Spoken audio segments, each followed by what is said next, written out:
I want to give all praises, honor, and glory to Yahweh, Bahashem, Yahweh Shai, Bahashem, Rakakwadash, and double honors to the apostles and elders of Great Millstone because they do rule and teach well. Peace and salutations to the hopeful elect scattered across the world fighting for their salvation. I'm the Prophet Yonazar. I'm with the SOYWY Charleston, South Carolina branch. Lord's will, this lesson may be edifying to you. All hell is about to break loose here in America and throughout the world.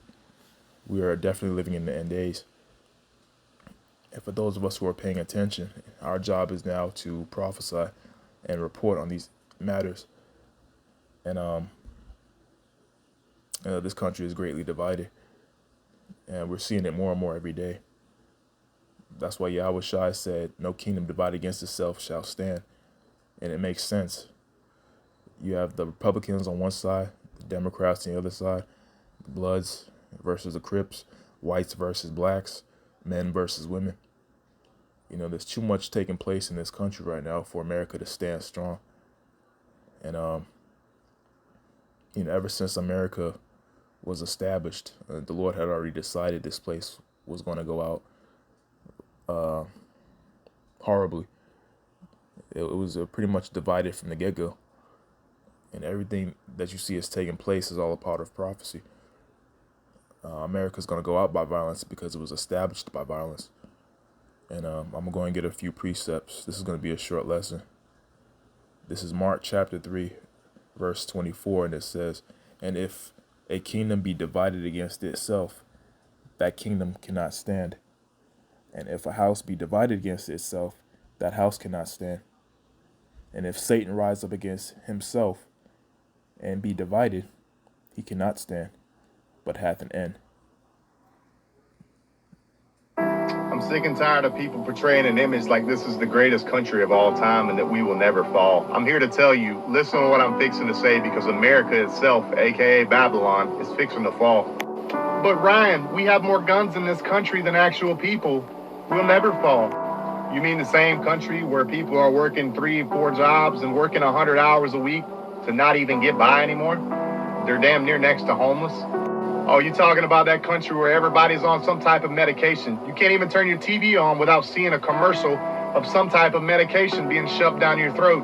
You talking about this country? Not to mention this country's so full of hate now. You've got men hating women and women hating men and the black man hating the white man and the white man hating the black man. There's nonstop hate. The government knows that. United we stand, divided we fall, and right now we are beyond divided.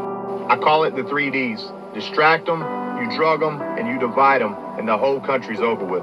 But Ryan, how's America gonna fall? Pay attention. You infiltrate their country with quote-unquote illegal immigrants, thousands, if not millions of them, and you place them strategically all throughout the United States, when in reality, they're United Nations troops waiting on an order.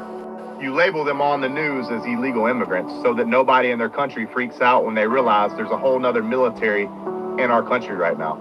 And then they create a major event such as their government bombing one of our cities or saying that somebody's attacking us. And then they're going to round up our military and deploy them to another country. Not to mention they're going to create a draft and round up every last patriot they can find who would swear to protect this country and everyone in it, and they're going to deploy them to another country.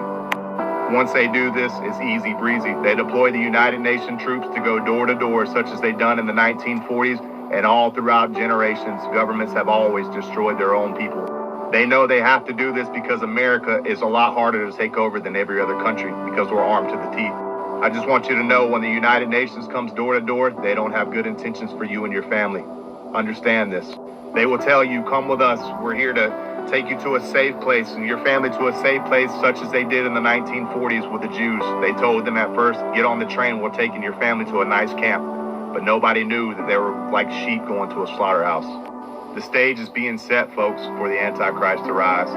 This is all biblical. We're in the last days, and war is coming here on this soil. And be ready to defend your family, and most of all, be in the Bible.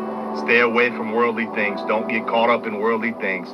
Lead your family close to God every single night and pray that He protects you during these last days, because I'm telling you, terrible times. The Bible says these are the worst times that will ever be in history. This is not to scare you. This is not fear-mongering. This is what's fixing to happen.